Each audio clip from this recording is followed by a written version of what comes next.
Welcome back, everybody, to The Reading Glass. I'm your host, Dylan. And I am Becca. I fucking hate you. Again. I hate her twice now. Double the hate. Double. It's fucking rude. It's very fucking rude. Okay, well, this was episode 6. Flower, Gleam, and Glow. We're not going to let our power shine, though. This wine might. Oh, fuck. We did under 13%. That is a 13.5, sir. It's white. It doesn't count. Still 13.5. It is our first white for our podcast. That's exciting. It's very exciting. We had to chill it. It's been chilling for like a week. A week? Yeah, we bought it last week when we filmed our previous episode. Yes. We are on books 3 and 4, Gleam and Glow, and they are thick. They are fat as if. Not as good thick. Not a good thickums. No. They were over 800 pages. Per book. Actually, I think the third book was 750. Yeah, 750 and then over 800 for Glow. And we felt it. Yeah. At least I felt it. I felt it. Dylan messaged me and he was like, I need breaks from this because I can't do this. I couldn't. It was a lot, and it wasn't like it was info dumping. It was just a lot, but we will get into that first. I need some wine, Becca. Okay, well, the wine we have today is Bertrand Orange Gold because, you know, flower, gleam, and glow. And it has the sun on it, so I thought it was appropriate. It is 13.5%, but Dylan's like, not in white wine, so we'll see how that After actually Freak goes. Show, which you saw in our Caraval episode, nothing could compare. Actually, that's a lie. My lovely... You are obsessed with that wine. What Got was the really wine? obsessed of like Black Cloud. Black Cloud. We talked Black about it Cloud. last episode. Yeah, well, we talked about it in the Hunger Games episode. I'm still drinking that. I bought another 2 bottles this week. I think you bought 2 bottles last week and 2 bottles the week before. He's obsessed. It's so good. I highly recommend it, you guys. I will never stop recommending it. I did enjoy last week's wine a lot. It was really good. It went pretty well. It gave me a nice buzz to talk about. Our nonsense. And I thought it was going to get better. For Dylan, it didn't get better. It got creamy. Not in the good way. This is an adult book, not gonna lie. We are definitely going NC-17 this episode, so this is definitely not your cup of tea if you don't want to hear the word dick, me screaming about dick, just all the dicks. Get this wine Get the open wine now. going, please. Ooh, I actually really like that color. I can smell it from here. This is a nice gold color, I would say. Very sunlight. Cheers. Cheers. Ooh, it smells fruity. Well, it says that there's white flower fragrance in there. I need another sip, you guys. Hold on. Give me 1 second. I'll let you know. And it's tropically. The white flower's there for sure. It has like a brightness when it finishes. Kind of like the end of the books. Ooh, I don't know how to feel about this. I'm not going to lie to you guys. I don't know either. For some reason, I feel it's appropriate for the book just because I don't know how to feel. There we go. It's perfect. Oh, whatever. I'm going to take another sip and then we'll deliberate. I think I'm a red wine type of guy. Yeah, this one's not cutting it for me. But you know what? We're going to drink it because we're going to need it. Apparently it's popular at Total Wine, but It was on the top seller list. Yeah, it's not for me though. If you're a white wine drinker, maybe. You'll like it. I think it's the But- floral aspect that's kind of throwing me off. Yeah, it said it white floral fragrance and tropical feels. It was supposed to have notes of peach. I don't I'm have not getting notes of peach. peach at all. I'm getting notes of alcohol. I don't even think I remember reading it had notes of peach. Maybe it's another wine I was looking at. Yeah. But you know what? Whatever. You live, you learn, much like this book series. Only not. All right, well, let's recap a little if no one paid attention last episode. I was too busy screaming about big black veiny dick for them too. But so this is going to be book 3 and 4 of the Plated Prisoner series. Like we said prior. We're going to go ahead. We're going to not do any spoilers at first, and then we will get into spoiler territory. We will let you guys know, so you can go ahead and scroll away. When we last left off... Okay, we are still in Arin's world. Sadly. She's still very much golded. If I hear one more word about her golden cunt, I'm sorry. I don't know if I'm allowed to say that on a podcast, but that's how it's described in the entire book. This is our podcast. We can do whatever the hell It we was want. disgusting. So this book picks up directly after the events of the second book, with Arin being captured by King Medeus and trying to reason with him and trying to essentially grow as a character while also confronting her feelings about Daddy Rot, aka Daddy Slade, aka just Daddy. In the third book, she does start out with Medeus still. She's in the She's in the castle. castle. She's in the Fifth Kingdom's castle. Correct. She does have a little bit more freedom. Barely. She had to fight for it. Yeah, she has a little bit more freedom. She's not in a cage like she was in the first book. Kind of crazy. The first book only had the cage in it. I thought it was going to be elongated. It makes sense. At the end of the second book, he did make a cage for her. It wasn't golden. But he tried to shove her into it. Right. And she ended up killing someone by gold touching them. Yes. It's mainly about King Medea's. We do switch point of views quite frequently. We have a lot of point of views. There's a lot of point of views in book 3, but there's more in book 4. And they're ones you never thought you'd actually hear from, which I thought was really freaking cool. I really did love like getting everyone's perspective. And I feel like they're very important though too. Certain ones, yes. Like it leads up to something. It does. And it incorporates more love stories as well, which I was really excited about. I think you know what I'm talking about, right? Yeah, we'll get into it. Yeah. I like knowing everyone else more as a character, I would say, too. Especially ones that you didn't necessarily think that you were going to know about. Yeah, I would definitely say that, too. Just a little bit of a trigger warning. These books do contain graphic images of violence, drug use, misogyny, rape, definitely rape. Trying to think of other stuff that it includes just because I know there is a heavy trigger list. You can find it on Raven Kennedy's website. You can also find it in the beginning of the book, too. Yes, I would definitely recommend reading it because this is definitely not everyone's cup of tea. I know it took me some adjustments as we talked about the previous episode. Yep. Wasn't fun. Book 4 continues the story of Gleam with Glow. It does include a large majority of it being told from Slade's point of view, which I found completely refreshing. It was so nice to not be in Arin's head the first 100, Arin's 200 page. A lot, honestly. I feel that she does so well with growth, but then she's stinted almost immediately after whatever little growth she's had. But one thing I will give Raven is she definitely doesn't give us everything when it comes to her backstory, and it makes you want to read more. Yeah. Especially with these two books being so heavily focused on her character development, which what I'm assuming is going to be used to wrap up the next two. We only have 2 left. It still shocks me because I mentioned this to Becca on the way over here today. I'm not used to really reading super long series anymore. Usually 2 or 3. I'm good with a duology. I'm good with a trilogy, and then I'm good. Been a hot minute for me to read an entire series too. And we're doing it like back to back. We're not taking any breaks. Well, no. I'm taking some breaks. You're reading other books in between. In between, yeah. I'm not. I needed to take a break just because there were certain points where I did crack and text Becca where I was like, hun, I love you. I need to put this book down.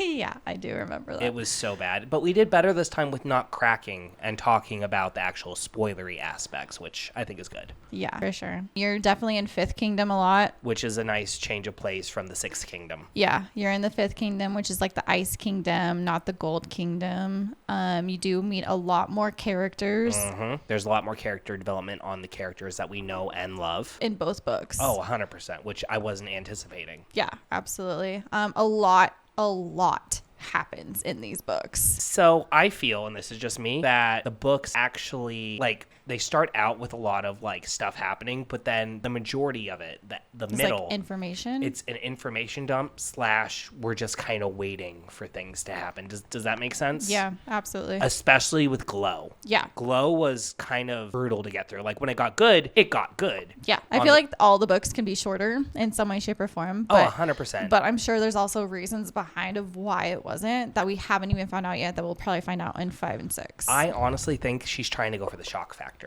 Those brutal endings, which we'll talk about. I think that she has like a cliffhanger in her mind when she's writing them, and she has to get to that, when in reality there were maybe better places to end the book / less info dumping that she could have potentially did, as weird as that sounds. Okay. I don't know. I was just thinking that, like, I felt like, especially with Glow, it's clear she wanted to end it on that note that we'll get to. Yeah. You get what I'm going in, right? Same with Gleam. Yeah. She wanted to get to a point, but in reality, maybe that wasn't the best point to end the book at. Does that make sense? Yeah, but she did it for a reason, like any good author does. It's a big cliffhanger to where you're like, I need to read the next book now. But did I really need to read the next book now? After you finish reading it, I don't think you did. happen because your reactions are like, get me through this series now. I'm not hating it though. I'm enjoying the journey. It just feels like a very long journey. If you want better summaries for like what these books kind of are about, I would go back to the first episode, which would be episode 5. We definitely go into it more. Yeah, but I mean, the entire story develops more with the land, with the entire map. Honestly, you get to know a lot more about the characters, a lot more character development. There's a lot of things that do happen, a lot of backstory that you get to know about. Lots of smut in these ones. Like, I feel like there was more smut in these than the first two. I'm sorry. Yeah, there definitely was more smut in both of these. I would definitely say more in Glow than in Gleam, only because of Aaron and the Medea's nonsense. I'm thankful that there wasn't a lot of sex scenes with Medea's. There was like 1 or 2 in Glint, I feel. It was like... In Glint. No, it was in Guild. It was in Guild. It was the very beginning, and then that was it. Thank God. Well, I mean, I still had to read about him shoving his dick in someone's ass, which was not very pleasant. Yeah. No. And also, still, I have not been able to get it out of my mind. Okay. I cannot believe I hate someone so much more than Tamlin. Yeah. So much more. In book 3, I You were cannot livid. stand Medea's. Well, Tampon is a whole different like level of trauma that the readers, most of our readers, I'm pretty sure have read ACOTAR, and if you haven't, you need to get on that. We will do ACOTAR later. Oh, I'm so excited to do ACOTAR, but Medea's is 10 times worse than Tampon. Sorry, Tamlin. So much worse. I think it's time. I think it's time. Alrighty, you guys. If you have not read these books, this is the time to Scroll away. skedaddle. This is the time where me and Dylan are going to be crazy towards each other again. Off the leash. Because it was a lot. So goodbye for now. If you are closing out. We will see you soon. But if you are here for all the banter. It begins in 3, 2, 1. I'm going to let Becca start this one off today. What the fuck? Medea's is so fucking terrible. He cuts off her fucking ribbons. Tell me more, tell me more. Does he have a car? He can go fall off a cliff for all I give a fuck. That scene honestly made me so sick to my stomach. It wasn't even fucking funny. I was So- wanting to throw up. Oh my god. We've mentioned Aaron's ribbons before, you guys. Yes, Arin's ribbons were such a big part of her. It was her fayness. Reacted on their own. She was trying to finally like understand how to use them, how to manipulate them, how she can like actually use them to her advantage with Slade and his wrath and everyone. Very big important part of book 3. Extremely important. And when finally her and Slade get together, like the ribbons are literally like crawling up on him because they're like, ooh, Slade. Kinky. That was really kinky. I appreciated that. I know I gave the ick about the ribbons before. Yeah. But that was so fucking kinky. Yeah. I appreciated that kink. Like, Yeah. I could get behind that. Yeah. I'm into a little bondage. It was literally like, ooh, Slade, I just want to be all about him. And they would just gravitate towards him. I'm understanding that she's Faye more, and I'm getting more comfortable with like hearing about these ribbons, reading about these ribbons. These ribbons are obviously important. They're fucking important because of one of the last scenes of the entire book. And this happens on like chapter like It's the end of the book. That's the way 40 book something, 50 book 3 something. ends. I was like, what the fuck? Literally, I messaged Dylan and was like, what the fuck on chapter like 42? This is fucking disgusting. And I hadn't gotten there yet. I was like, hadn't gotten this there is yet. fucking crazy. I was so upset. I'm like, oh God, Becca, what am I? I was on like chapter like 47, so I was coming up on it. Yeah. Because it was chapter 55. What is it Was with it? chapter 55s? I think I'm 99% sure it was chapter 55. I don't remember, to be honest. It was one of the last chapters. It was close to the ending, and I was just like, oh my The descriptions were God. nauseating. Oh my nauseating. God. They had guards pin Arin down After having the on do. the wall. King Medea's made her guild stuff all day because he was having this big fancy ball in order to like make himself be known for Fifth Kingdom. Because he doesn't even have that fucking power. No, he doesn't even have the power. It was Fuck all him. a fucking lie.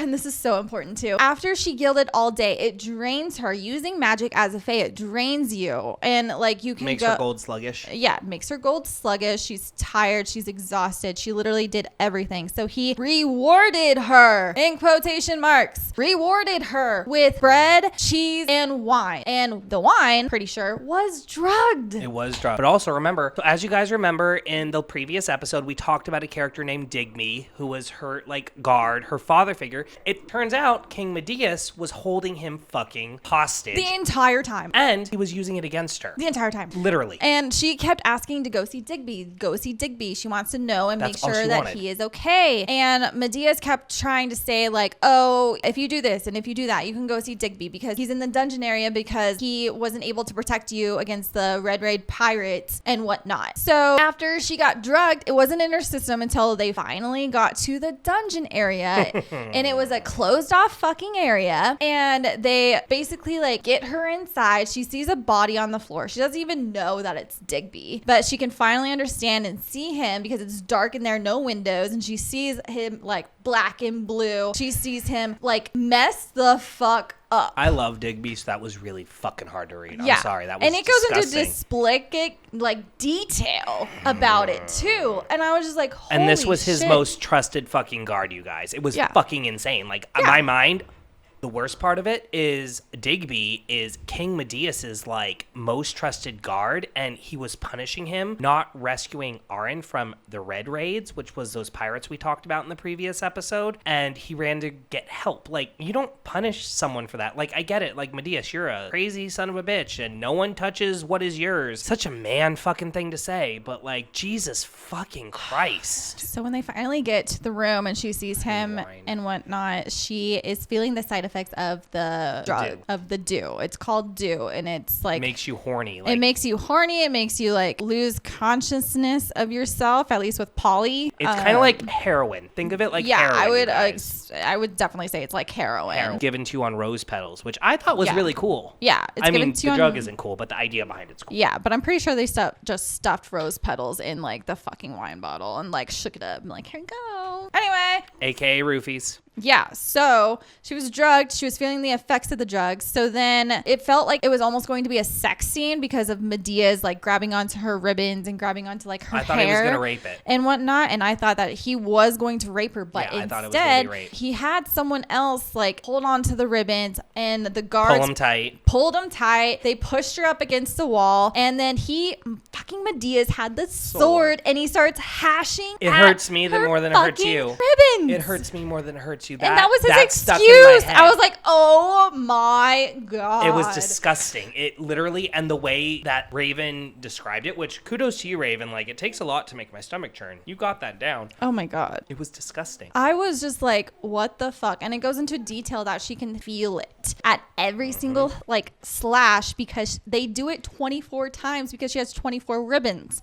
And they don't she- even take them all off. No, not Like, cleanly. no, not cleanly. It's not even a clean, like, they didn't saw it. They hacked. They just wanted her to hacked. feel it. They They wanted punishment. Yeah. And then she blacks out. She should have fucking blacked out. I don't understand, but I guess, like, I'm not really, like, super smart when it comes to the human body. She did black out. Yeah, but she should have blacked out beforehand. I would have saw that sword and would have been like, oh, no, this is She it. couldn't even see it because she was drugged. Do you remember that? She could not even see it because she was drugged. Pressed up against a wall. I kind of wish it was a race She was scene. making eye contact with Digby the entire time. Digby couldn't do anything because he was so fucked up. You know what it gave me vibes of? The last book of Throne of Glass with Kingdom of Ash, and Aelin's going through everything she's going through, and she's like looking at her friend whose name is slipping through my mind. I want to say it wasn't Lauren. Definitely Throne of Glass. It gave me that kind of vibe too when she was with the evil queen. Mm-hmm. Yeah, we'll do Throne of Glass later too. I'm very excited for that one. I just hated Medea's even more. I think everyone hated Medeus. Oh my God, if you read book 3. I think with book 3 as well, it was so crucial, though, for her to lose those ribbons. As fucked up as that sound for her And it development. says it though too. It says it in book 4 that it was that she understands it was crucial, and she understands why it happened. But and it shouldn't have happened at the same time. Right, but she understands like if she did not go through that, her brain development of her thought process and thinking would not be the same. No, 100%. But back to book 3, the romance was there, you guys. I really thought the romance was there. Romance was was there. I loved every Slade and Aaron moment because it was sweet. It didn't get too explicitly detailed. No, there wasn't a lot of sex in book 3. The sex came in book 4. Yeah. There was some sex scenes in book 3, but they were very minimalistic, very core to the plot, which is not something I can really say about book 4, but we'll get into that in a little bit. One of the things I did love about book 3 was Lou. Lou was one of my absolute favorite characters. I do love Lou. I love that we find out her superpower also in book 3. That was so different than anything I could have thought of. Her superpower, if you have not read the books, is that she can direct others' thoughts away from her or however the hell she wants. That would she have been can so fucking sneak useful. in and out of the castle without anyone knowing, because as soon as people start looking at her, she directs their thoughts elsewhere. And I was like, that is fucking clever. I could use that in real life. Are you kidding me? Sneak into Disneyland. Why is the turnstile going crazy? I don't know. We would totally use that. I definitely enjoyed the scenes with the Wrath. I was kind of sad Keg wasn't in it that much. I do love Keg. Keg the cook. I love Keg the cook. He's so sweet. He's fun. the first friend Aaron made in Guild or Glint. Both, honestly. He's the first friend she made in Glint when she is traveling with Slade. He's just so sweet. He's the baby. He made sure to take care of her. He always made sure that she got fed. I like the backstory with his name too. How his parents owned the brewery. That you find out in book 4. That was so great. I don't know. funny. I know he says his sister's name is Barley, and they always have that running joke that she got the best name, but I kind of like the name Keg. Keg was badass. Yeah. I mean, I like Barley too, but Keg is pretty cool it's too. So cute. It is. It was one of the sweeter moments of the book, because weirdly enough, Gleam had a lot of sweet moments. It made you fall for the characters more, I feel. They were my babies. Same with Glow. Except for Aaron. I'm sorry. I was wanting to either slap Aaron or I wanted to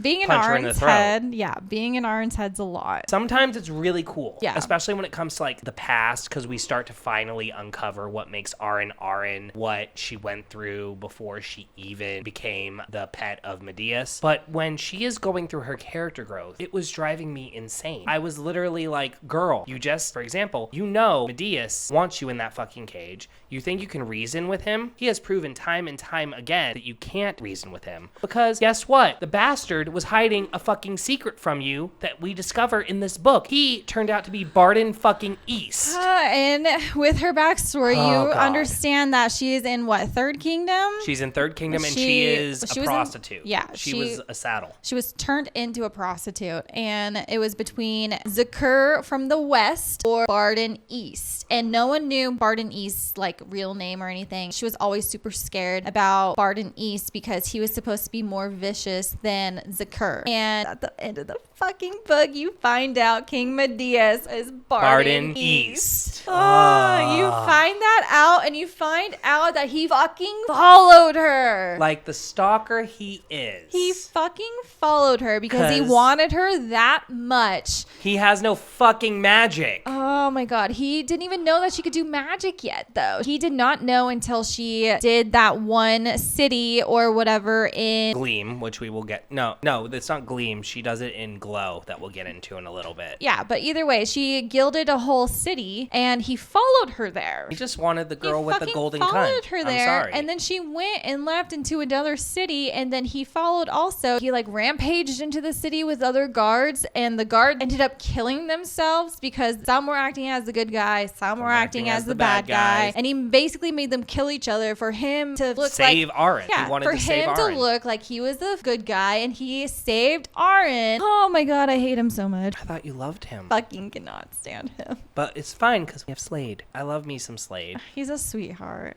I love Judd too. Judd grew on me so much. I wasn't a real big fan of him in the second book. He really grew on me in Gleam and Glow. He is so funny. He is so sweet. But you know who the real standout character to me is? Riot. Oh yeah, Riot. Yep, I love Slade's me brother. Some Riot. I love Riot because when he was introduced in the second book, how is Slade duplicating himself? What the fuck's going on? Yeah, I didn't even understand that too. I'm like, how the fuck is that possible? And then it's Riot. And then Aaron's like, they look so similar. I'm like, ooh, there's two of them. There's two of them. I have a shot now. No, I don't. Because as far as we know, Riot doesn't have a love interest yet. No. I have a feeling it's coming because people are getting love interests that I didn't think would get love interests. I think the biggest bomb drop of book 3 was fucking Mist carrying fucking Medeas's baby. Oh my god. But she's not even really in book 4. She's not. No, she's important in book 3. Yeah, but... She's the reason Arryn gets her fucking ribbons chopped off. Oh yeah, she went to Mist because Queen Kalea. I'm going to call her Kalea because that sounds bitchy. Queen Kalea from Third Kingdom. She comes into the picture because she is supposed to be marrying Medeas. Because Medeas sent an assassin after his queen Lena, who cannot give him a baby. It's a whole thing, you guys. It's a whole fucking thing. We got a lot of chapters from Queen Melia's perspective. Sorry, that was in Gleam. And Glow. Gleam and Glow. You got Queen Melina in both of them. And her perspectives were very important because I'm like, how is the bitch still alive in Glow? She's very important in Glow. 100%. She's very important. But I can't stand her. I can't stand her. She's a bitch. But in fucking Glow, I was like, this bitch is still alive from the assassin. That assassin was fucking terrifying. She did not escape. And the assassin, oh my god, he can manipulate shadows and light. So he is a shadow daddy. But that's not my shadow daddy. I'm sorry. My rot daddy. Slade is my rot daddy. Essentially, with Mist being pregnant, Medeas realizes, oh, I can finally have an heir. So he sends a letter to his queen in the Sixth Kingdom saying, hey, I knocked up one of my saddles. You're going to go into hiding for the next 6 months or so. And then you're going to go ahead and we'll present the baby when it's born as your own. And the queen did not like that, which I wouldn't is like fair. that either. Fuck I wouldn't that like shit. that either. Fuck him. But she decides to go crazy and essentially try and win over the Sixth Kingdom from Medeas. But that doesn't go that well because they start to realize, wow, Queen Collier is a grade A bitch. She threatens Arryn, and she told Arryn about like threatening Mist also. Like, y'all better go. No, that's Queen Malia, who is his new bride because he decides to go ahead. It's Queen Kayla. Queen Kayla. I'm talking about his queen in the Sixth Kingdom, who he sends the assassin after. Yeah, and I'm talking about Queen Kayla threatened Arryn and Mist towards Arryn, and then that's why Arryn went to Mist, and Mist got her in trouble to where that's why the ribbons are gone. I fucking hate, I understand the Saddle's jealousy. Like, don't get me wrong. Like, she was the favored. The only reason she was favored was she could turn shit to gold, but still, he couldn't fuck her during the day because in the third book, you find out that good old Arryn cannot use her powers at night. That is in the third book. She has to be in the sun. And she can't control her powers either. Everything she touches is guilt. Literally everything. So even when she was drugged, even after they like cut off her ribbons, they still shoved the drugs in her throat, by the way, to keep her drugged. So when she was drugged, she had snippets, and it tells it in the book. She had snippets of coming out of it, like things being touched on her, things being like pressed against her to be gilded because it's during the day and they can do that. Oh my god. And then you see it in the ballroom on Queen Kayla. You really hate that bitch. I fucking can't stand Queen Kayla, especially I love her brother. We do have a gay character. Her brother's gay. We were talking earlier about LGBTQ inclusion and how we were like, we weren't sure if like there was inclusion. I completely spaced. I want him dead.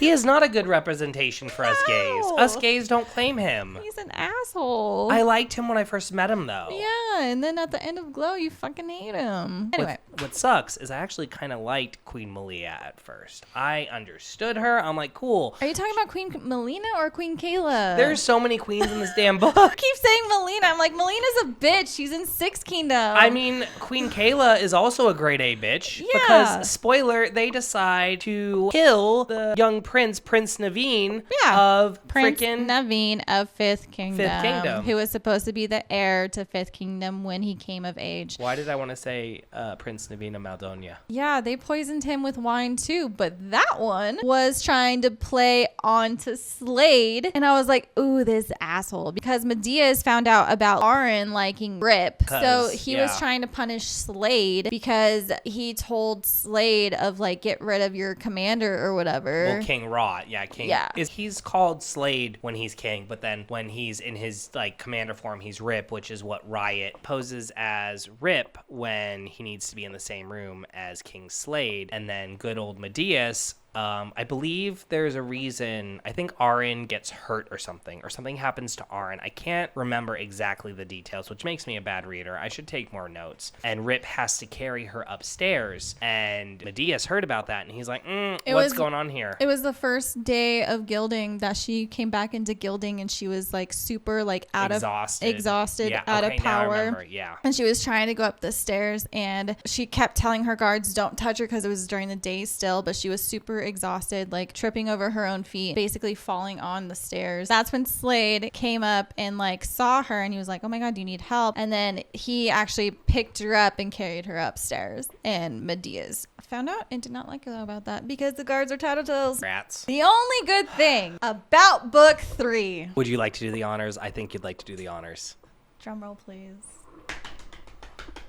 King Medeas dies. Oh my god. In a brutal way, and it was beautiful. Oh my god, I was Arin so loses her happy shit. that she finally lost her shit and gave him what he needed. For gold, he doesn't have to worry about gold anymore since he is gold. That was a great scene. That scene blew my fucking mind. It was right after Medeas announced his engagement to Queen Kalia because he had Queen Marina of Six Kingdom murdered or assassinated, but the bitch survived because she had this fucking hot ass saddle that she was fucking. Geo, I love Geo. I actually did love Geo. I think he was a good person. I think he loved her.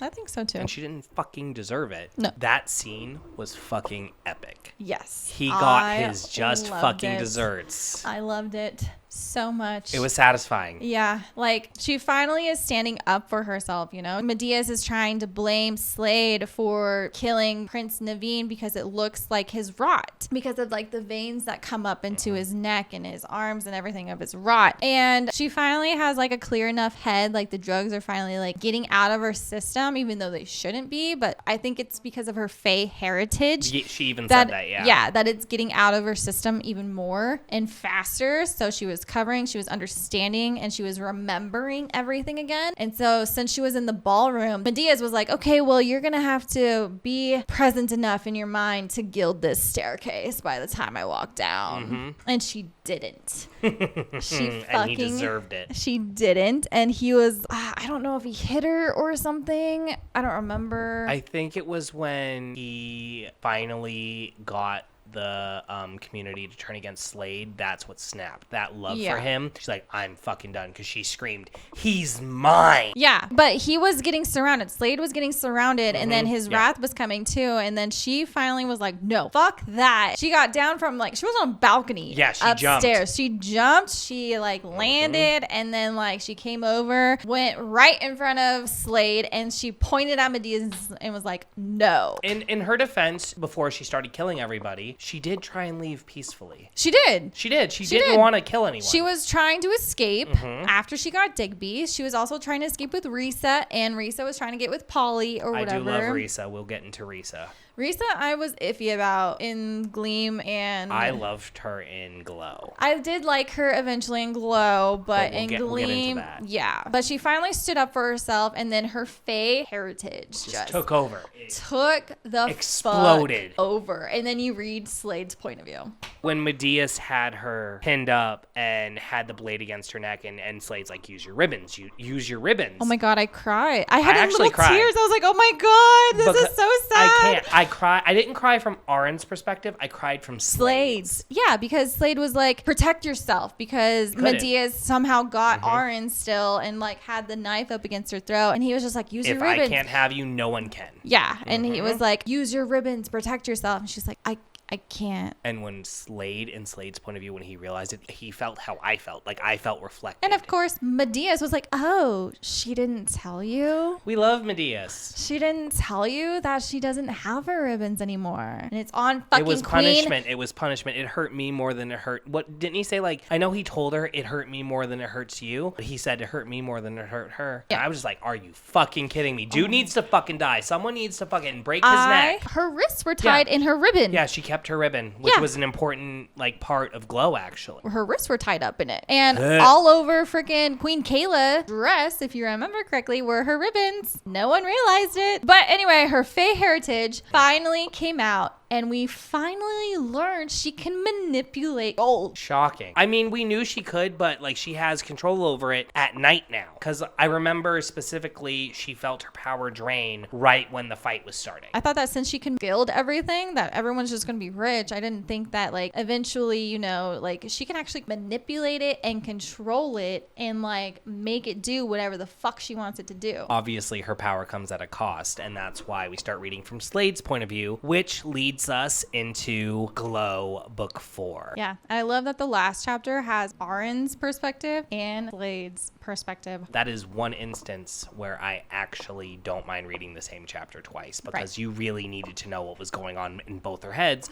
because he has to rot her. We all know that he has these powers. We talked about it last time where he can rot things. She was losing control of herself. Her gold was taking over. She was draining herself. Her Fae heritage was not letting it go. Her essence was losing her color, because Fae have certain essence colors or whatever. They can see auras. Yeah. And her aura was flickering, and Slade saw that. So he's like, I need to stop it. And he communicated with her. He got through to her, but she couldn't let it go. And it was out of fear. Yeah. So he had to rot her, which like, I understand. Like I felt horrible he had to do that. Oh yeah. But like, that was the only way to go. It kind of gave me X-Men The Last Stand vibes with Wolverine and the Phoenix. You know, I was like, that's kind of what I was picturing a little bit, as weird as it sounds. But then the book ends. And yeah, that's how the fucking book ends for Gleam. That actually made me want to read Glow right away. Like that, I was like, okay, yep, thank God that we're doing 2 books.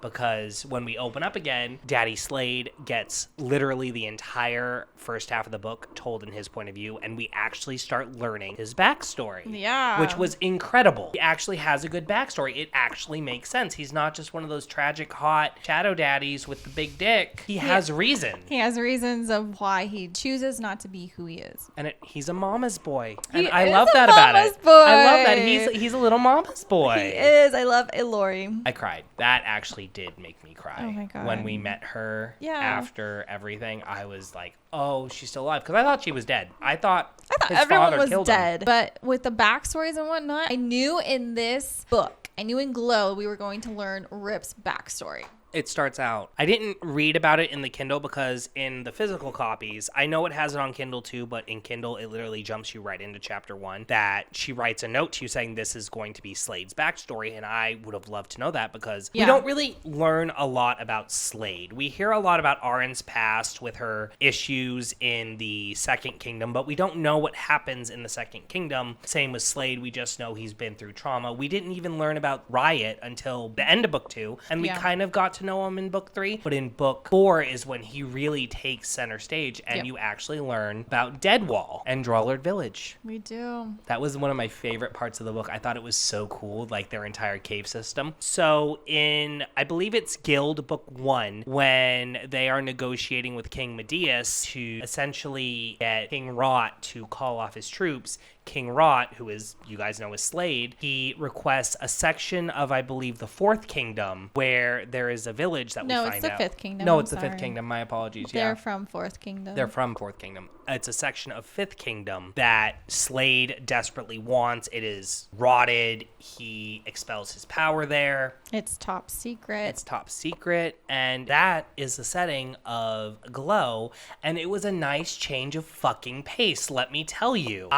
Obviously, as you guys can tell by my energy, I liked Glow better than Gleam simply because of A, the setting, B, the backstory, and C, the flashbacks. Yeah, I appreciated the flashback. Important to learn Slade's background for sure, because he grew his powers very young. He adopted younger than most Fae. Yeah. In this book, most Fae get their powers at age 15. He got it at 11. 8? He was 8. Because he has an abusive fucking father. And also, he's not even full fucking Fae. I think Arin is full fucking Fae. You don't think she's full Fae, do you? I want to say my theory so bad for the next book, but we can't talk about it quite yet. You haven't started the next book, right? No, but I have a theory. I have a theory. I don't even have theories about this book anymore because I thought Medeus was the big bad of the entire book series, but clearly that's not it. Okay, so Arryn goes on trial in this book, right? Yeah. For King Medeus. It starts off with Queen Kayla's point of view. Mm-hmm. And Yes, it starts off with like her point of view from what just happened in the ballroom because she was able to Fleed. Yeah, she fled. Like the bitch she is. She fled. She took off all of her gold that was on her and fled with all of her people. And she's hearing everyone around her with all these rumors and everything. Because we haven't talked about her power yet. Her power, she can actually draw whispers into her. All the secret conversations around her, she can draw that in. And she actually uses that against Arryn in Gleam to get her out. She can also take away your voice, bitch. That would be actually pretty useful if you're having sex with somebody and it's really loud and like your parents are in the next room over. I would use that. I can't with you. I'm trying to give our fans what we want. So, with the help of Mist, Queen Kayla makes this big rumor that Arryn stole Medeus's power. And that she can steal And she can other steal powers. fucking other powers, and it pisses me off so much. I mean, she got really fucking lucky at that conflux because when Slade went ahead and rotted Arryn, he was able to remove all but a little bit of the rot. He couldn't get rid of it. It stays in her heart. Because he's in her heart. Yeah, that's why I was like, oh, what if they're like mates? What if they're soulmates? I do think they're fated mates. What if they're fated mates, and that's why his rot just wanted to stay inside of her? Like, aw. He was inside of her enough this book. Yeah, that was a lot of sex scenes. For Oh, sure. God, there was so much sex. We'll get to that. It was Because I have an entire... detail. I have a lot to talk about with this lovely Glow book. As a gay man, we will talk about it. But oh my God, let's go back to the beginning of the book with Slade and how my lover, Slade basically wrapped her up in like as much as he could in blankets and whatnot because she was unconscious. and we got to meet our lovely... I love our Timberwing. I do love the Timberwings. They're really cute. His name's Argon. I kind of pictured just love Buckbeak. him. Yeah, so did I. I was picturing like a brown Buckbeak. was I. He is so fucking cute. He is the sweetest little boy. You just want to give him little kisses and nuggets. I love how we And- go after the animals in this fucking book. Well, she has really interesting animals in this series. She does. Literally, with the first book, with the ice claws, It was Fire Claws. I don't fucking know. There's a lot of information in these books, you guys. I have to literally take notes. I do take notes. You don't take as many notes as all this behind Jesus, you. you guys need to check out Behind the Sips today because literally Becca did such an impeccable job with getting our notes together for this book. Like, cheers, Becca. Like, I take all the fucking notes. she takes all the notes. Because I need to remember everything. There's so much that goes on in these books. Need to remember everything. Oh, God. There's so many more characters in this book. Literally, and I appreciate that Risa got her own point of view, and so did Osric. I love that Risa is like all into Osric, and then Osric's like, okay. I don't like that she tried to picture his pubes. Oh, yeah, I forgot about that. She literally tried to picture his bushy I pubes. forgot about that. And as a gay man, I'm not going to go into that because that is personal, and this is not an R-rated podcast. This is an R-rated podcast. Who am I kidding? But still, It's R-rated when we want it to be. it's R-rated when we're not doing YA. Let's face that right now. Yeah. I love that Risa got her own point of view. I love that she was into Osric. I love that Osric got his own point of view. I love but that I we- didn't like that it was insta-love with them. Or should I call it insta-lust? And it was insta-lust. Insta-lust, 100%. Yeah. Because they wanted to fuck. Like, holy shit, you guys. I loved that we got Risa's point of view because I actually started to like her instead of resenting her because she was trying to use Arryn the entire time. And even when she shows up into Fourth Kingdom, she's like still hesitant on Arryn. And then Osric calls her out on that shit though. So I appreciate Osric for doing that. But all throughout Gleam, when she was trying to get out and like she was using Arryn, she wanted to take Polly with her, which to me showed like this like almost balance of her character. Like she did have someone she loved. I get it, but I like, fucking hate Polly. Don't Oh, get yeah. me wrong. I Polly can't can suck a Polly. dick and walk off a ship and go back to the Red Raids for all I fucking care. Polly was addicted to Dew. Yes. She Dew was is very addicting. Yeah. Hence why us calling it heroin. Yeah, she was addicted to Dew. And so basically Risa and Polly had to join Fourth Kingdom's army in Fifth Kingdom and get the flock out of there because of almost starting a war kind of situation. Jesus. And they had to walk the entire way, and they barely had any stops or whatever. Yes, Risa and Polly got their own tent. Which Ostrich was nice, and he left them food. He cleaned out the snow. He was a gentleman. He did everything for them. He wasn't going to fuck her until she was ready to fuck. And even then, when she was ready to fuck, he was like, nah, I'm good. Yeah, because he didn't want her to like regret it or have any kind of regret, because he wants to be 100% in. Point blank went up to the guy, I'm ready to fuck now. Yeah. Like, oh, I see you. Yeah. You horny little thing. But like, to her, sex is power. She even states sex is power. And I think that is beautiful. Yeah. Because sex is power. Yeah. And she uses that as her being a saddle too. That's why she didn't mind being a saddle, because she uses sex as the power for her to have like the upper hand. But she did grow out of it. She does not want to be a saddle anymore. No. And she realized Aaron actually had her fucking back. Oh. Shocker. Because Ostrich pointed it out to her. Ostrich is the baby. I think Ostrich, even though I'm a Slade stan, I love me some Slade. He is Daddy Shadow. He is Shadow Daddy. He is Rot Daddy. That is what I'm going to call him for the next couple episodes. Rot Daddy. Sir Rot Daddy of Drondale Village. I love him. But Ostrich, I want to call him Hairy Daddy because of the pubes. I'm just going to call him Os. Okay, there we go. That's a better description. Os is such a gentleman, and you don't expect him to be a gentleman. You kind of learn everyone's backstory a little bit more in his wrath of where they come from, and they came from really dark places to where they wanted to be more, they wanted to do more. But we don't know Lou's backstory yet. We don't know hers. We don't know all of them. Or Judd's. We don't know I want a Lou perspective. We don't know all of their backstories 100% yet. I'm sure we'll find out more. I'm hoping we find out more. We have 2 more fucking books, so we better. But like, you kind of understand where they're coming from. You understand that like they came from really bad times, and Slade took them in and like helped them to their better selves of what they wanted to be. Now Dylan's losing. I'm fine. This is your fault. This is not. How is this my fault? Because you said Rot Daddy. Well, he's not a Shadow Daddy. He's Rot Daddy with a big black veiny dick. Is it spiky? I hope it has spikes up and down the shaft. When he turns into a rib, is it spiky? Like I hope so. I'm into dick piercings, so I'm down for that. I can string a little ribbon around it, like her ribbon. You said ribbon. You know what? Since we're on the topic, let's talk about creamy. I hate that. Oh God. So I actually had to skip a sex scene. Me who loves his smut, who writes smut. I had to skip a sex scene. It was the last sex scene because it was disgusting. It was cum drenched. I understand why Slade did it. I don't understand. That was a very nice outfit he ruined. It was stiff. She described the stiffness after. That is what got me. I was like, ugh. So that last sex scene. The cummy sex scene? Yeah. The sex scene happened right before she wanted to talk to Slade, because she thought that she needed to go to the conflicts. She thought she needed to go for good reasons and whatnot, to not put Fourth Kingdom in such a big risk. So she had good intentions, and I think Slade picked up on her intentions to where he was so put in stone of like, no, I'm protecting you. We're not doing that. We will be fine as a kingdom. Let me drizzle my cum all over you like a freaking cinnamon roll. So let me try and get you to come, but stop, and try and come, but stop, and try and come, but stop. And then,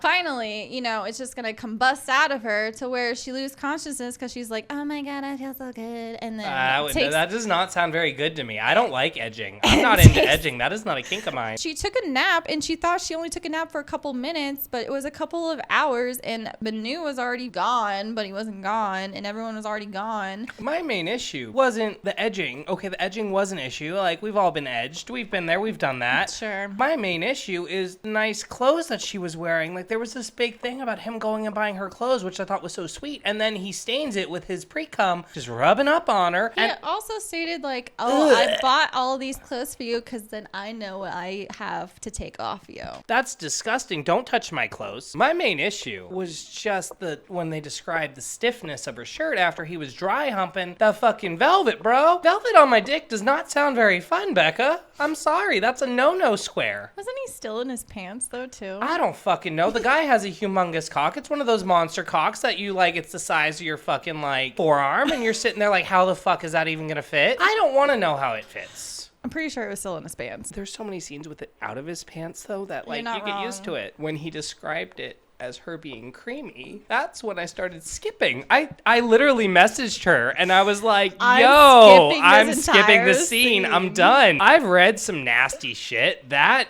took the fucking cake. I need a drink of wine after that. I've read worse. No. I have read That worse. was disgusting. It was disgusting. And it wasn't even a love-making scene. It wasn't, oh, this is sweet. This was, he's gonna edge the shit out of her and she's gonna die. That does not sound pleasant. When she was on her third orgasm, I was like, I would die. I can't imagine. No. As a gay man, you can't imagine. Girls can have as many orgasms. I don't want to know these things. I'm a gay man. I'm just letting you know. There's a lot. Wait until we read some gay smut and I'll be teaching you some stuff. Okay, well. I got a gay book. It's going to be called God of Fury. You're going to love it. Yeah. Anal galore. That's going to be the title of the episode. Anal galore. I really hope that they don't do anal in this. We will find out. I don't want to find out. We have two more books. I'm skipping. Let's go back to some plotty points now that the sexy time has been talked. Oh, no. I have more sexy time to complain about. So sorry. Yes. When she comes out of her rot and she's like, fuck me, I need to feel it. I need you to punish me. I'm like, girl, chill. Girl, no, you don't need to feel it. You'll feel it because you hung like a tree trunk, but like. She was coming out of her fayness. She needed something to cling on to get. So she chooses his dick? Girls can easily like make that little snap in their head of like, I don't want depression. I want to get away from depression or not think about something by just dealing and putting sex into the picture. Clearly, I'm a very sex positive person. Gateway. But like that's a lot of gay men's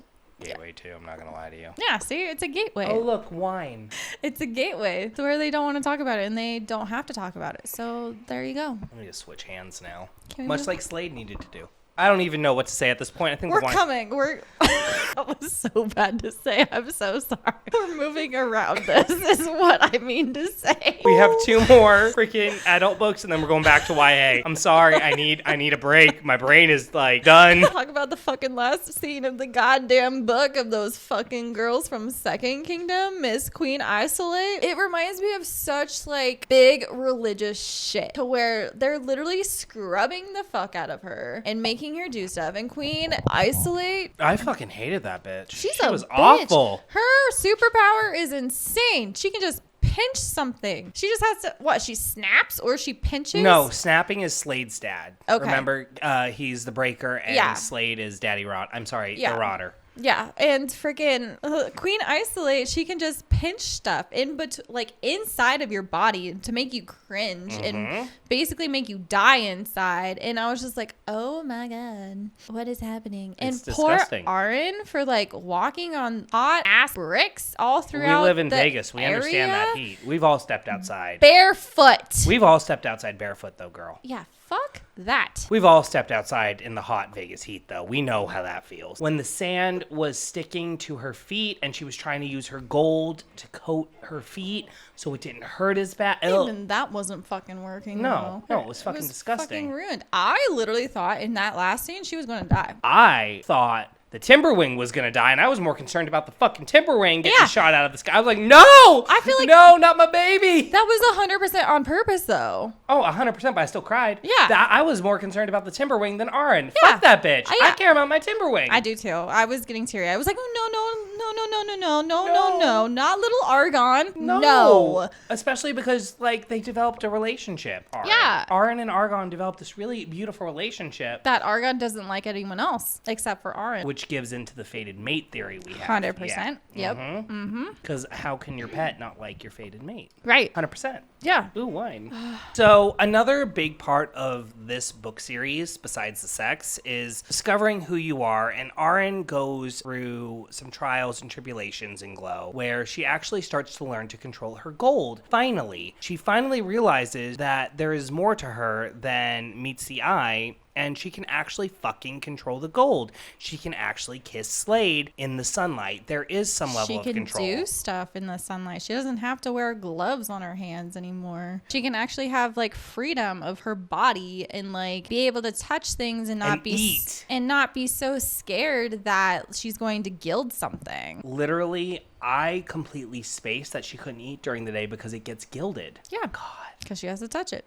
I'm an eater. Even if it touched her mouth. It would gild. Yep. That's insane. I would cry. And we finally got the answer to the backstory we've been craving about what exactly happened that caused Arin to have such a fear of her power. Like, we knew it was something bad. We knew it had to do with Karith, which was in the Second Kingdom, I believe. And it was devastating. Like, I completely understand why she put such a lock on her power. And to me, it was kind of cliche. And this is the only really cliche thing I have to say about this book, is it was cliche that, to me, that she had a block on her power out of fear. I think that there could have been better ways to go about it. But that's just me personally. It makes sense storytelling-wise. Yeah, it does. I really appreciated that the author, Raven, she really makes you feel that there is this divide between Arin and her Fae nature, that they are two different characters. I'm gonna call it the Goldfinch, because that is what Daddy Rot calls her. Yep.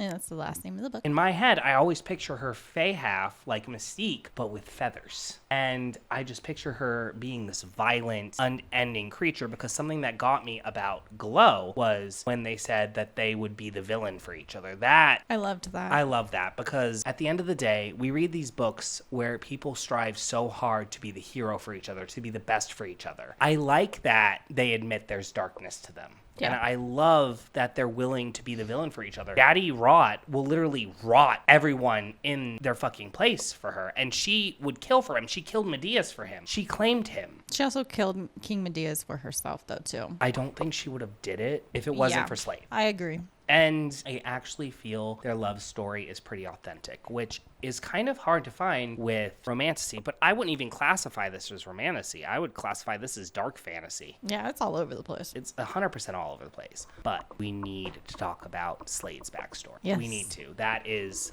honestly the highlight of Glow for me. It's why I love the book as much as I do. I didn't like Staten. No one likes Staten. His dad. His dad was a dick. His dad was the breaker. Abusive. Alor, his mom, was from Anwin. She's Orion, and she was brought over to Anwin. And there was everyone in the castle that was in Anwin when he was younger was from Orin, where they're originally at now. And it was very important to know that they were from Orin first compared to Anwin and coming into Anwin. And I think that Slade helping Arin with her power is really important because 100% of, I'm going to say it's going to be terrible, but Staten being so hard on Slade for it definitely control resonated. Of his power, learning how to control his power, how to take a hold of his power and keep it and like only push it to this or push it to that, because he was fucking scary for being a breaker of just snap of his hands and anything can break. He broke Slade's fingers a few times. Yeah, I could only imagine like crack. I've never actually had a bone broken, so I can't imagine that pain. Oh, it hurts. I suspect so. Yeah, it doesn't sound like a tickle. Yeah, I've had a couple, so it hurts. That was growing up. I also appreciated that Slade's mom still, even in the darkest of times, went on to find this incredible love, because you find out Riot is not even Slade's full brother. He is his half-brother. Oh my God. I did not see that coming. I will admit I didn't see that coming at all. No. When it was the servant that she was super close to, I did not see that coming at all. I cried during that scene. That scene actually got me. That was so sad. And that was when we found out about Rip, of why his name is Rip. Which, it's not ripping the heads off his enemies, strangely enough. It is the fact that he can rip in between worlds. Between Anowin and Orion. Yep. And that's when Seventh Kingdom comes into play too, because Seventh Kingdom, they had that bridge across. Yes. That you found out the backstory of in the book first book. 1. Yes. Of a bridge to go to the Fae realm, because Anwin is the Fae realm. Where Arin is from. Yes. There's a lot of A names in here. Sorry, we have to keep track, folks. Yes. So that's where she's from. And it was very important to know these things because as soon as Staten Slade's dad found out that poor little Riot was not his actual son and that my baby Alor was cheating on him, he wanted to know. He grabbed it out of her, and it was for 12 years. 12 years. And all the servants stayed quiet. Like, that was crazy. That's loyalty. That is 100% loyalty. All the servants were closed closed lips. They didn't want to talk about it. They didn't want to like say anything. It was ALOT who actually came out and said something. And, you know, that's when Stanton wanted to like attack her. And because he was so upset, whatever, and he's an abuser, and that's what they do. So then Slade stepped in and started using his magical abilities towards him too. So they go into this fight. Yeah. It was a big fight. It goes into this magical fight to where it's raw power coming out of both of them, to where with both of their raw power, it creates a 10-foot rip in the middle of everything. Sending not only Slade and Riot and his mom to Orion, but other people to Orion as well. It was half of their servants. And the crazy part, they can't leave because their life force is tied to this rip. Yeah, you learn that Drollard Village is so important. It is a cave system, and in this cave system is where this rip is hidden. And that's also where all the villagers are hidden. His mom is super hidden in the village too. His mom has snapped mentally, so she doesn't even speak. So when Aaron finally meets her, she just communicates by touching her face. You can tell that there's love for Rip, there's love for Riot, who is a completely complex character on his own. She loses her voice. She loses how to speak. It's insane. And she needs a routine in order to keep calm because otherwise she has super bad anxiety. Because she watched the love of her life have his neck snapped in front of her face, and Riot was about to be next, and then that's why Slade like got in the middle with his dad too. Say what you will about Slade and Riot's relationship, but they love each other. They don't love care. each other. I think Slade loves him more than Riot does. Yeah, they may yell at each other, argue, and all that, but they do love each other. They would die for each other. 100%. Yeah,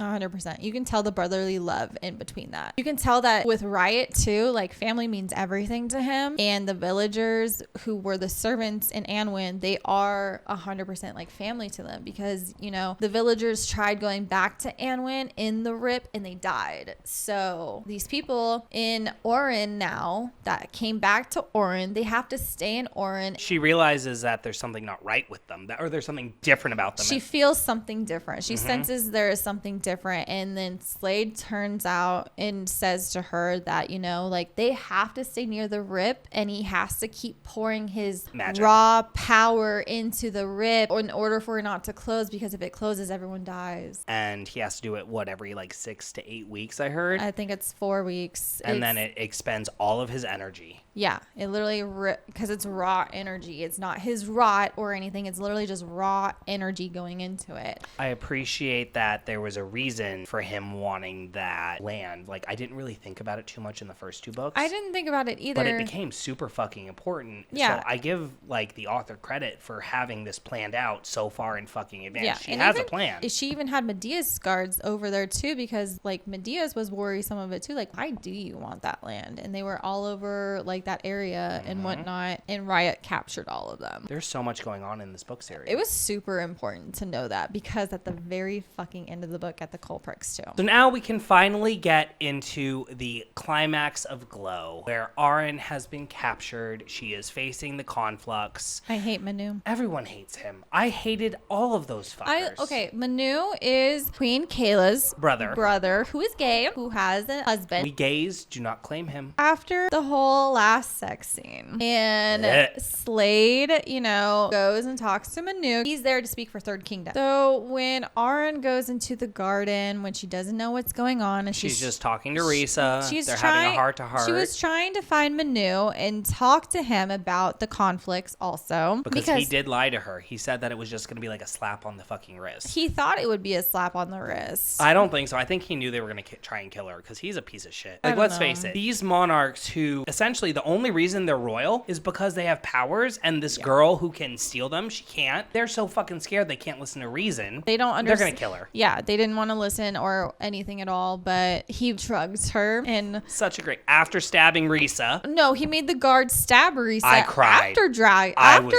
drugging her. I was like, oh my God, what about crying. Osric? That's what I thought. What about Osric?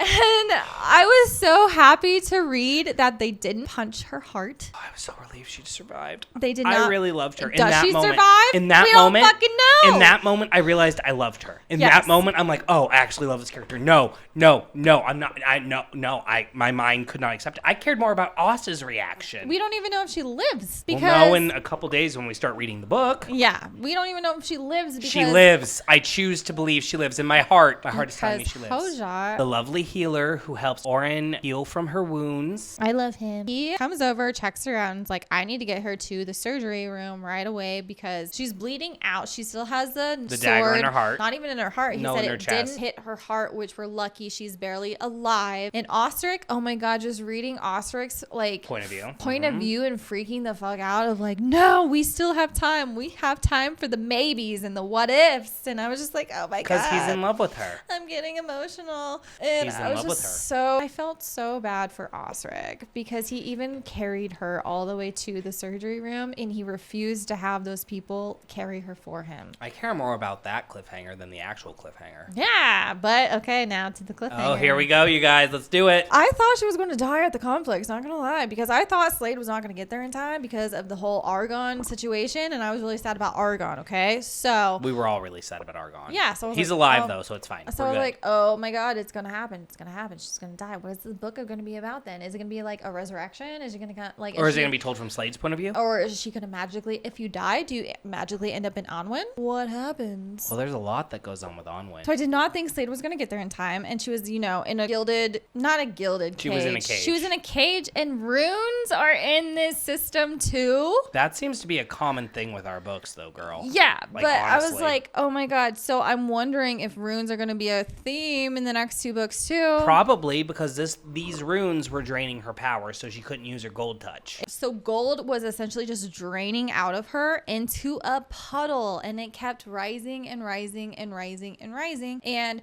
with this puddle rising and them accusing her of these things, of her stealing powers, little rottenness in her comes creeping out too. So like, she stole Rot's power too. That was creative because I was wondering how it was going to come back into play. I think it came into play earlier in the book too, because she said that when she was practicing her gold, she saw black also come out. You're right, yeah. It is significant. I wonder if she has some Rot powers now. I'm wondering it too, to be honest. I hope so. I'm wondering if she can use it in some way, shape, or form, or if it works with her. Mm-hmm. Okay, I have theories. Hold on. She has a lot of theories, folks. I do. I can't wait to talk about them. Oh my God. With this happening, she looks guilty as fuck. She does. She does look really guilty. She looks guilty as fuck. So then Slade, our lovely Slade, comes Daddy in Rot. and is like, fuck all of you. And he rots them Everything. to the core. Everything. And apparently, He's rotten to the core.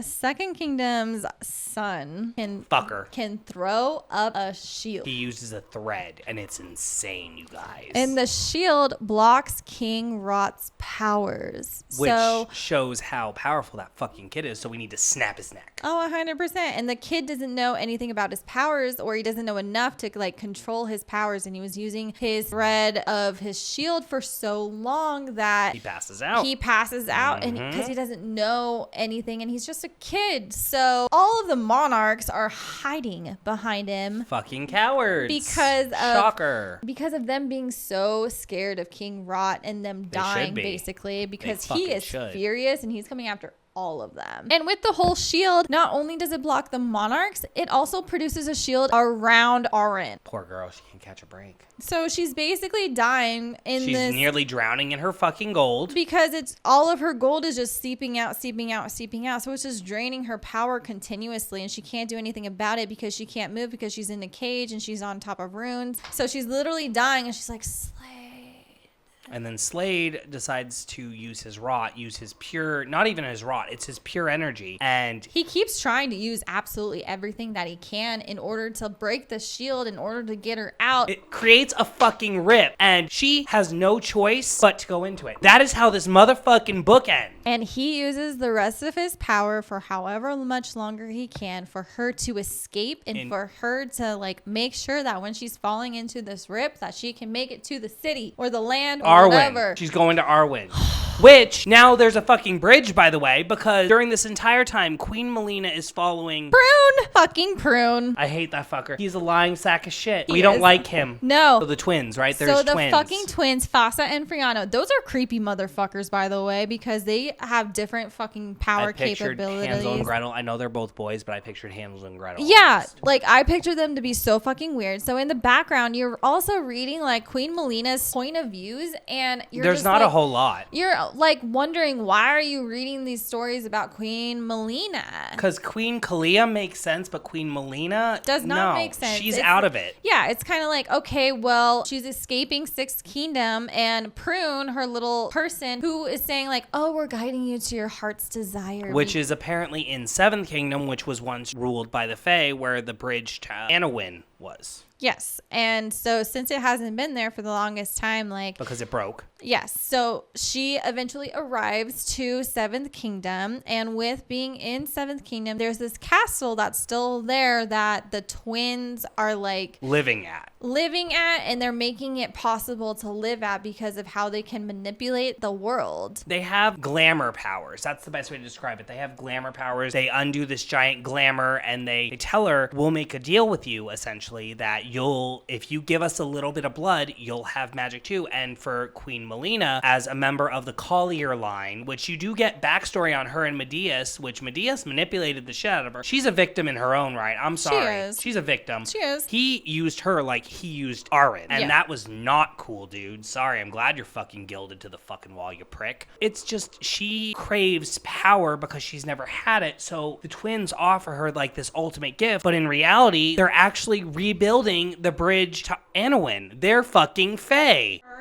Her blood was the tie to build the bridge back. They needed royal blood. They needed willing royal blood. She was true royal blood, and she had to give it willingly, and she even had to state that she gives it willingly, because the twins made her say, I, Queen Melina Of so-and-so. Coiler of so-and-so, give this blood willingly. And then boom, this is how the book ends. You hear the bridge Fae. is fucking built, and Fae are waiting on the fucking There, other you hear them side. marching. Now, she is still alive, so I'm very curious because I don't think she's the villain. And I don't think the Fae are the villain. I have a theory that it's Queen Kalia is the villain. I think Queen Melina is going to actually somehow reconnect with Arin, because at the end of the day, they're both victims of Medeas. And I truly believe that Medeas is going to somehow come back into play, be it flashbacks or psychologically, because like he fucked with both of them. I could see them teaming up, but that's only if Arin fucking gets out of Anwin. Sorry, there is so many A names. There's so many names in general. This is an intense series, and I think this kind of calls back to us like not reading long book sagas. I'm gonna call this a fucking saga because it feels like I need fucking shower after every book. Like I feel dirty, not because of cum either. I'm still enjoying them though. Oh, I'm loving it. I think this is honestly really entertaining, and I want to see how this fucking ends. Like, we're committed. We have 2 more books, you guys. Like, this is it. So, Arin is in Anwin. The bridge Has now been recreated.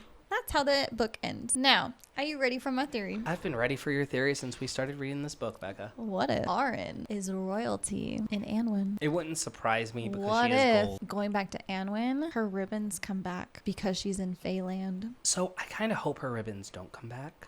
And I'm going to tell you why. I think it's like a physical representation of her character growth.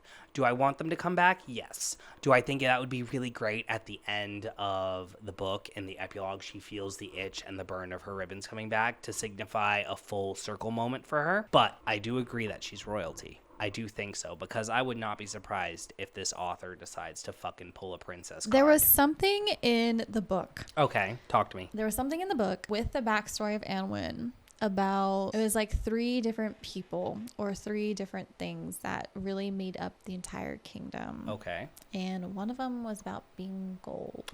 Ooh, you're right about that. Well, I guess we're going to have to find out because we still have So what gold. if she has sisters? I want to know how she left Anwin. Also, by the way, that we Okay. did not even talk about. What did we not talk about? Remember also at the end of the book that Slade went to Drollard. Yes, the Rip is gone, you guys. The Rip is completely gone. All the people are gone, so they are back in Anowin.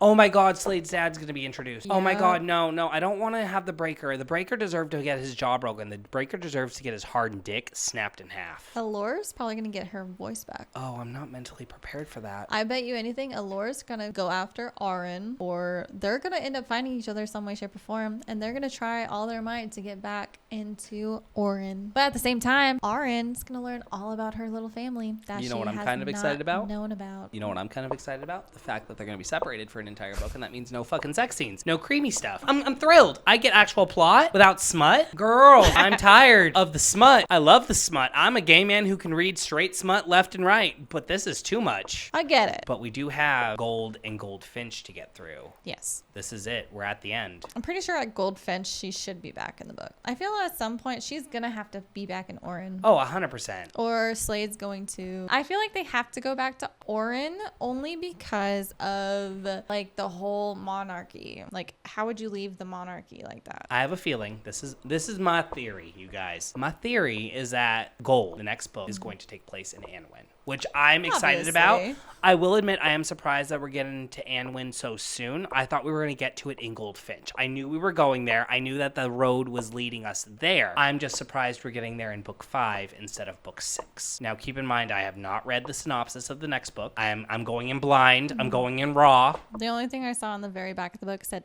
Anwen, we're finally here. Going there a long time, my friends. I'm ready to fucking end this. Those are my theories. I only have one theory, and that is I'm going to need more fucking wine for the end of this journey, Becca, and I think I'm right about that. Yeah, I get the next pick too. Can you get us a 15%, please? I'll find a 15er. I found it for Caravel. We needed it for Caravel. We needed it for Caravel. So I didn't even realize that Freak Show was 15. I've been drinking it for years. Well, you guys, I think that we summed it up. finally sums it up in this very long episode. I'm very excited to see it. This has been The Reading Glass with Dylan And Becca. Join us next time as we finally wrap up The Plated Prisoner. Make sure to like, comment, and subscribe, and we will see you for Gold and Goldfinch. Cheers. Cheers.